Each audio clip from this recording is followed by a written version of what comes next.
whatever you do, do it awake. This is a reminder to myself, and especially if you happen to be an overthinker, if you are someone who tends to be too much in your mind, and also if you've maybe experienced anxiety and depression in the past, this might be for you, because that's who I am. I'm an overthinker. I suffered from really serious depression a couple of times in the past. And this video is about an insight that has been developing for me that is one of the most important things I've ever learned and that I am still learning, that I want to try and put into words and try and share with you here. So when I say whatever you do, do it awake, what I'm referring to as awake is a certain state of being, a certain state of presence. I want to tell you the story about the most dramatic way in which I experienced this almost like snapping into a state of being present and awake while I was super depressed. But first, just to illustrate this a little bit, the way I see this is it's more like a spectrum or an axis, right? Imagine that at the top here is, awake, and at the bottom would be, let's say, numb. It's a spectrum. You can be anywhere on this spectrum. My personal experience is that if you're really low on this scale, that is depression. That is like being completely captured in like the ruminations of your mind, in the tensions, in the worrying, and essentially in the illusion. There's a certain illusory quality to that becomes clear if you and when you switch out of it. So down here, right, if we take the extreme here, this is what I would call, let's say this is when you're depressed. Here's the crazy thing that happened to me. At one point, in fact, this was the time in my life when I was most severely depressed. This was around 2017. This was several months into a really serious bout of depression where I was really struggling to be functional at all. And everything felt so difficult. It just felt so difficult to do the most basic things. It's almost like wading through molasses the entire time. The way I remember this is that how it feels like, have you ever been in a situation where if you live in a place with seasons, with strong seasons, maybe you live somewhere in the north, long winters, if it's cold for a long time, it's kind of cold and dark for a long time, it's been cold and dark for months. Have you ever noticed how conceptually you still know that warmth and sunshine exist, but it's almost like you can't quite imagine it? Conceptually, you know that it's possible for the sun to be burning so hot that you feel too hot, that you wish it were colder. But several months into a harsh winter, you can't, even though in theory you get it, you can't imagine it. You just cannot imagine someone having a problem with being too warm. This is something that emotions do a lot. I think emotions tend to fool us into believing that they are permanent, right? It's like I feel happy. It feels like I'm always going to be happy. I feel sad. It feels like I'm always going to be sad. And with depression, it definitely felt like this. Conceptually, I knew that happiness exists. Conceptually, I knew that in the past I had been feeling good and good feelings existed, but I couldn't imagine it. It was like not part of my reality anymore. And in this state, there was an instance where I popped out of that state from one moment to the next. And so it was like being here and jumping up to a state of being awake and present from one moment to the next, almost instant. And it felt like suddenly breaking the cloud cover. So it's like I was underneath these gray clouds, cold, dark, sad, unhappy, depressed, lethargic. And all of a sudden, it was like waking up. It really was like waking up. And nothing in my external circumstances has changed. It was like waking up from a bad dream where you go, oh, wow, that was intense. The thing I was caught up in just before was really intense. And it's waking up because when you're awake, you can recognize that it was a dream. When you're in the dream, you might be taking it super seriously and it doesn't occur to you that you're dreaming. But when you wake up, even from a super intense nightmare, there's an immediacy to it where you're like, oh, I was just dreaming, it's fine. And there's no mistaking it. Unfortunately, at the time, this experience didn't last. And, a few hours later, I was basically back in my depression and it went on for a lot longer. And how I got out of it might be a story for a different time. But what I have experienced in the years since is two things. First, this experience of waking up out of my normal state or out of a negative state has happened to me several more times. Now, often these are like less dramatic jumps. So I'm not fully depressed. I'm maybe kind of neutral or just, not feeling that great, maybe a bit stressed, a bit whatever, but nowhere near fully depressed. But still, I'll have this effect of like jumping up to a state of higher awakeness. And it happens from one moment to the next. And I just suddenly feel like, oh, I'm here again. I'm more present than before. This has happened to me several times. And by the way, the reason I don't place this point at the top of the scale here is because my experience is that if you're all the way up here, this is like total bliss. Being fully awake and present is like almost overwhelmingly blissful. And I have experienced that state as well sometimes. But the transition I'm talking about is more from just a lower state of awakeness and presence to a higher state of awakeness and presence. And yeah, the difference it makes, obviously, so the difference, this spectrum essentially goes from total depression, can't get out of bed in the morning, to almost overwhelmingly grateful about the beauty of the present moment. That's the spectrum here. And it does seem to me that these states of mind are essentially on one line, right? That's why I'm drawing it like this. This is like one line of almost the same dial that's being adjusted. And I guess you can see why I think this is very important, because obviously being depressed is horrible and debilitating. And the more present you are, the greater the present moment feels, the more awake you are, the greater the present moment feels without, it really doesn't matter about external circumstances. Now, the other thing that I've experienced and that I'm very happy to report is that in general, I've experienced a trend like this in my life where I am generally spending more time in the more present and awake part of the spectrum. And this is just so valuable and so important that it in a way feels like it might be the only thing that matters, which is, again, why I'm making this video.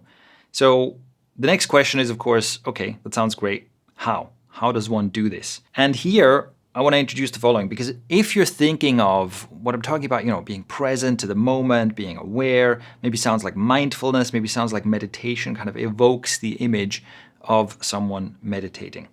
And for this, let me introduce a second part here, which I think there's another axis to consider, which goes like this, and which goes from still to, let's call it active.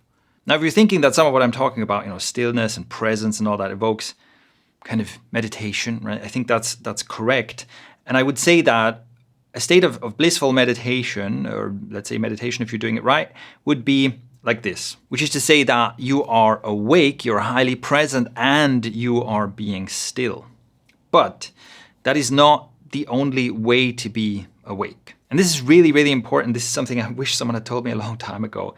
I'm saying this after many, many years of meditation practice. I think meditation is one of the practices you can follow that makes states of higher presence and awareness more accessible. But let's also consider flow states that can be highly active. Let's say something like rock climbing would be a high activity state of high presence and awareness. And then while we're at it, let's complete the quadrant. So a low activity, a still numb state would be like vegging out in front of the TV. A lot of activities I think that we do to try and relax, to try and unwind if we're overstressed, belong in this category where, you're not being active. You're maybe also sitting still literally, but you're numbing yourself out. You're trying to escape in some way. These kinds of activities, interestingly, seem to be, we're most drawn to them when we are stressed and already kind of out of it, already in a more numb state. And then I believe it's a Homer Simpson quote. To alcohol, the cause of and solution to all of life's problems. I think it's very much like this. We are drawn to these kind of numbing out activities when we're already numb, when we're already feeling bad and trying to escape that. And it gives this temporary relief, but it makes the problem worse. And ultimately, it can lead to more like deeper and deeper numbing until you're fully depressed and your life is falling apart. And then what about high activity and numbness? What comes to mind for me is something like a nightclub, right? You might be in a pumping nightclub and you might be dancing and taking substances and things like that. But what you're doing is you're trying to escape. You're really trying to get away. You don't want to be there. You don't want to be present. And so it can be very, very active. You can be doing a lot and still be in this kind of suffering and trying to escape the moment. So this is how I look at it. I hope this makes sense. So if we look at this, let's take a look at meditation here. There's one problem with meditation that I've experienced personally, and I started meditating a long, long time ago in my teens. I discovered meditation, and since then, on and off, not consistently every single day, but on and off, I have been meditating, and I tried lots and lots of different approaches to meditation. I've done long meditation sessions every day. I've done shorter meditation sessions. I've done all kinds of different types, and using apps and not using apps, and so on and so forth. And I see a problem with meditation, which is that a lot of it is being taught as something you do with your mind. And if you're already an overthinker, if you're already in your mind too much, that can really backfire. My experience is that for certain kinds of people, certain ways of cueing meditation that are very common, unfortunately, you're trying to be here, but it essentially sends you down here. It is essentially creating more of that problem. You're trying to do stuff with your mind, and you're trying to strain with your mind to keep focusing on the breath or to follow a specific kind of visualization or whatever the instructions tell you. So this is, let's call it the overthinker problem, right? If you're already an overthinker, this is the downside. And I have found what is actually more useful than meditation in this case is writing. And I'm talking about a specific kind of writing, which I call introspective writing. This has been super, super useful for me, where it's like you're actually deliberately using your mind, and it can also almost become a loophole where you're using your overthinking mind to solve some of the problems that your overthinking mind actually causes. This is possible to do. I've discovered how to do this, I don't know, by accident almost. I mean, this is over about 2 decades and tens of thousands of pages of writing and a lot of experimentation. I do believe that I found a replicable system for how an overthinker can use the mind to calm the mind. And this is a note to self as well. Like I've taught bits and pieces of introspective writing in some of my previous courses. I've taught it in in-person events. I've taught it to friends and so on. A lot of people have told me that this has changed their lives. For some reason, I've never made, the introspective writing course or something like that, which is crazy actually. So this is kind of a reminder to myself, I need to do that. Also, while we're at it, I'll put a link to a wait list below. If you're interested in learning introspective writing, which is almost like a journaling technique, but it's not really journaling. It's a very specific writing technique. Then click the link below, get on the wait list. I don't know how soon this is going to happen, but yeah, just as I'm recording this, I'm thinking I really need to do this. This is important. Anyway, that is the thing with meditation, and most meditation didn't work for me for the longest time. So if, like me, you're someone for whom most meditation instructions don't seem to work, what can you do if you also want to develop this state of awareness and presence as more of a norm in your life? A couple of things. First of all, there are certain approaches to meditation that do work. They're just harder to find. It's rarer to find them. And probably whatever works for you, if you're like me, contains basically these 2 elements that really made the difference for me. I call these embodiment and shadow work. So let's start with the second one. Shadow work, what I really mean by that is a certain attitude of being willing to confront the stuff that you usually resist. And that would be basically painful emotions, generally, right? Painful memories, painful emotions, the feelings you don't want to feel. The willingness to face that and go, I do want to feel this. I'm open to feeling the fear, the overwhelm, the anxiety, the sadness, the grief, the loneliness. And those are, for example, loneliness is one of the ones that I have often kind of ran away from, didn't want to feel. And getting to the point where I can say, okay, there's loneliness here. Let's feel this. Let's just be here and feel this. Then there's also more specific exercises, but that attitude of going, I want to face my shadow and I'm going to experience this stuff. That is part of it. And then embodiment, these go closely together. Embodiment is, for me, this has been the ultimate trick, is basically pay attention to what is happening in your body. I think difficult emotions are actually a good way to practice this. So if you're feeling that loneliness or sadness or whatever, if this is happening to me, that's where I go. I go, okay, I feel sadness. How do I know I'm feeling sad, basically? Right? If my mind wasn't telling me you're feeling sad, how would I know? So I tune into my body and go, where is the sadness? What does sadness actually feel like? And the same for loneliness, for fear, for anxiety, whatever it is. This kind of just being like, what is it like to be me right now?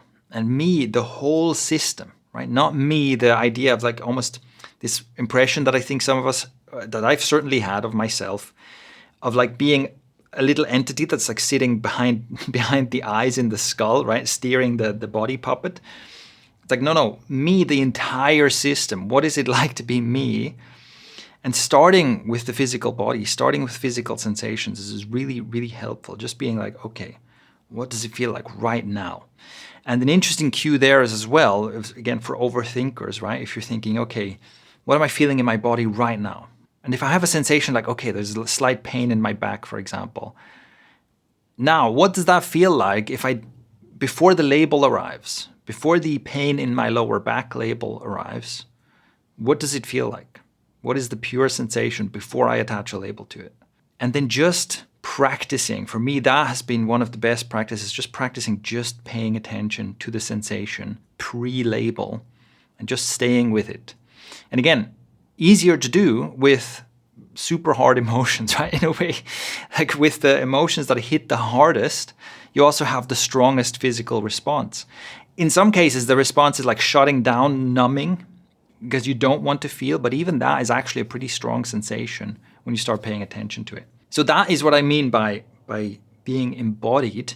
And for me, meditation practices that are really focused on being in the body and less focused on follow these instructions and do this kind of practice with your mind have been so much more powerful at teaching myself essentially how to do this. I think this might also be why physical activity is so good for us and why it's also so good for mental health. And I believe, or I suspect, this is especially true for physical activity that involves complex movement skills. So not something like monotonous, something where you're really like moving your whole body and maybe solving challenges. So this is why I chose the example of someone climbing here, as in, things like climbing, martial arts, dancing, things like that, like playful movement or again, like solving movement puzzles almost, is something that seems to be really, really good because also it just puts you in touch with this whole system that you are. And I can imagine that the more you do that, the easier it is to be embodied. I certainly have had this experience myself where if I'm, for example, because of sickness or injury or something, if I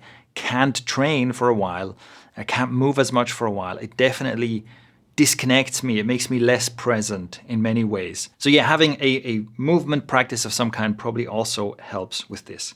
But anyway, this is me trying to explain what goes into this, but the end result again is about somehow I'm having this experience where I'm becoming more and more present in general, and I'm becoming more and more able to switch into states of presence and also to notice when I'm drifting out of it, to notice when I'm starting to overthink, when I'm starting to build that internal tension.